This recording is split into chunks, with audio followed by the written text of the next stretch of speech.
kebaikan dan keberkahan. Maulid Raya pemerintah Aceh dihadiri ribuan masyarakat Aceh untuk memperingati hari kelahiran Rasulullah Shallallahu Alaihi Wasallam. Selain berzikir, masyarakat juga menikmati hidangan maulid yang dibawa oleh masing-masing satuan kerja perangkat Aceh. Hadir juga Ahmad Muzani, Wakil Ketua MPR RI yang juga Sekjen Partai Gerindra.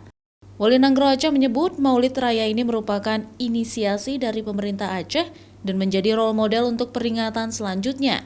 Selain sebagai ajang silaturahmi masyarakat, Wali juga berpesan untuk menjaga perdamaian dan persatuan untuk membangun Aceh yang lebih baik, sejahtera, dan kuat.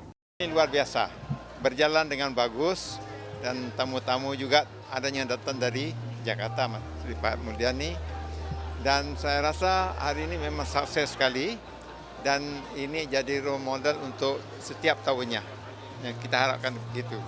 Sementara itu, Ahmad Muzani menyebut peringatan Maulid Raya merupakan indikasi bahwa Aceh damai, aman, dan kondusif, masyarakat dan pemerintahnya bersatu.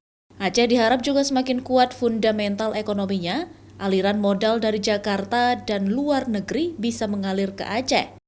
Ahmad Muzani juga berharap investasi untuk Aceh juga semakin tumbuh seiring meningkatnya pertumbuhan ekonomi Aceh nantinya.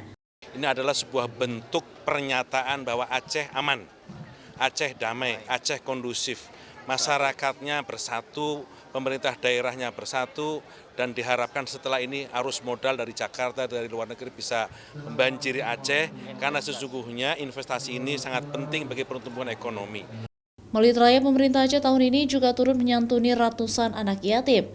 Peringatan Maulid Nabi Muhammad SAW setiap tahun diperingati oleh masyarakat dan Maulid Raya pemerintah Aceh yang juga digelar setiap tahunnya. Mustajab, Kompas TV, Banda Aceh.